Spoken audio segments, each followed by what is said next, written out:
निशाने पाकिस्तान से नवाजे गए थे मोरारजी देसाई। जब जनसंघ का समर्थन था तो इनका तो अतीत पहले का है। मोदी जी तो बिना बुलाए चले गए थे पाकिस्तान, और अब जयशंकर जी को निशाने पाकिस्तान देना चाहिए, इसलिए कि बड़ी मदद की है जयशंकर जी ने अजहर और मसूद को बचाने में। और अगर मीडिया न हो और इस तरह से अगर लोकतंत्र इस समय जिस हालत में लोकतंत्र है वो अगर दुरुस्त होता तो जयशंकर जो विदेश मंत्री हैं इनको देश के साथ में षड्यंत्र करने के आरोप में गिरफ्तार कर लिया जाना चाहिए था कि आप दुश्मन देश को बता रहे हैं कि हम हमला कर रहे हैं और ये भी बता रहे हैं कि हम टेररिस्ट ठिकानों पर हमला कर रहे हैं। तो क्या पाकिस्तान की मिलिट्री और सरकार उनको बता नहीं दिया होगा, जिसके वजह से जो असली आतंकवादी थे मुजफ्फराबाद से वो तो गायब ही हो गए होंगे भावलपुर से, और इनोसेंट लोग मारे जा सकते हैं। स्वाभाविक है जब कोई बॉम्बिंग यहाँ से होगी। तो इस तरह से देश के साथ भी इन्होंने धोखा किया है और पीठ पर छुरा भोंका है। तो उसी को कवर अप करने के लिए ये ट्विटर पर फेसबुक पर कुछ न कुछ असत्य बातें या फालतू बातें फैलाते रहते। सच्चाई है ये राहुल गांधी विपक्ष के नेता हैं भारत के। भारत की संसद में वो लीडर ऑफ ऑपोजिशन है, लेकिन क्या बात है, किस तरह का सवाल उठा रहे हैं। ऑपरेशन सिंदूर पर 2 शब्द उन्होंने बधाई के नहीं कहे हैं। सेना के पराक्रम पर, सेना के शौर्य पर 2 शब्द उनको बधाई नहीं दी, लेकिन वो ऐसे सवाल उठा रहे हैं जो पाकिस्तान उठा रहा है। वो भारत की सेना के पक्ष में खड़े होंगे या पाकिस्तान के झूठे दावे के पक्ष में खड़े होंगे। जिस तरह का सवाल उन्होंने उठाया है वही सवाल पाकिस्तान उठा रहा है, उसी तरह की बात पाकिस्तान कर रहा है। ये बहुत दुर्भाग्यपूर्ण है।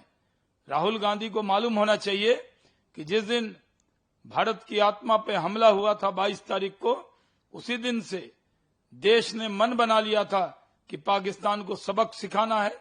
पाकिस्तान को बोल कर मारा, चहेट कर मारा, कह कर मारा, और इसमें पूरे देश के लोगों के अंदर खुशी है और पूरी दुनिया में संदेश गया कि जो एटॉमिक हेकड़ी थी पाकिस्तान की वो भारत ने तोड़ दी। और हमने पहले ही कहा था कि हम पाकिस्तान के आतंकियों को निशाना बनाएंगे। ये बात डीजीएमओ की तरफ से कही जा चुकी है, यही बात विदेश मंत्री ने कहा, यही बात देश के प्रधानमंत्री ने देश को संबोधित करते हुए कहा। ये बातें राहुल गांधी के समझ में नहीं आती है, पर ऐसा बयान दे रहे हैं जैसे लग रहा है कि वो पाकिस्तान की मदद कर रहे हो। राहुल गांधी का बयान भारत के पक्ष को कमजोर करने वाला बयान है और दुर्भाग्यपूर्ण बयान है। किस तरह से देखते हैं? देखिए, पूरा पाकिस्तान जयशंकर के बयान को चला रहा है। छोटे छोटे हमारे नेताओं के, या छोड़िए नेहा सिंह राठौर का बयान पाकिस्तान चला देता है तो यहाँ एफआईआर हो जाती है कि नेहा सिंह राठौर ने राष्ट्र विरोधी बात कर दी, पाकिस्तान का चैनल उसको चला रहा है। अब जयशंकर का बयान चला रहा है, पाकिस्तान के सारे चैनल चला रहे हैं और वो कह रहे हैं कि जयशंकर ने हमको खबर दे दी थी। वो कह रहे हैं अपने आप की, क्या नाम, पाकिस्तान के चैनलों में लगातार ये बातें उठ रही हैं। तो क्या जयशंकर जी को अपना जवाब नहीं देना चाहिए? क्या जयशंकर का बयान गलत था? क्या जयशंकर ने वहां पर वास्तव में उनको खबर करी थी, जिसकी वजह से मसूद अजहर बच गया, जिसकी वजह से हाफिज सईद बच गया? इस बात का जवाब तो सरकार को देना पड़ेगा ना। किसी प्रतिपक्ष के नेता का बयान पाकिस्तान चला देता है, पूरी भाजपा अफसर से लेकर के टो तक हो जाती है कि ये गद्दार है, ये गद्दार है। क्या अब हम जयशंकर को गद्दार कहें? क्या हम बात करें कि जयशंकर ने मुखबरी की? इन सारी बातों का जवाब प्रधानमंत्री जी से चाहिए और प्रधानमंत्री जी को इन सारी बातों का जवाब देना चाहिए कि उनके विदेश मंत्री ने इस तरीके की हरकत क्यों की, जिससे क्या हमारा कोई सेना का कोलेटरल डैमेज हुआ उनको पहले खबर मिलने में? तो ये सारी की सारी बातें भाजपा को बतानी पड़ेगी। Once again, the Jaishankar and also the External Affairs Minister cleared that the Government of India did not share any information or any type of information given to Pakistan before the surgical strikes.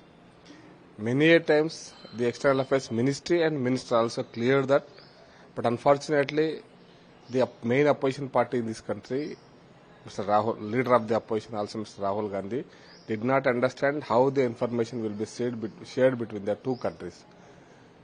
Maybe he is ignorant, or maybe intentionally he wants to drag the issue and he wants to create a political mess in this particular issue. But however, the cabinet, the Parliamentary Affairs Committee and the External Affairs was clarified yesterday, and all party leaders, including Congress party leaders and other political party leaders, were present in that meeting, and it is clear that the information shared, when, how and what information shared, it was clear to all the MPs, and all MPs are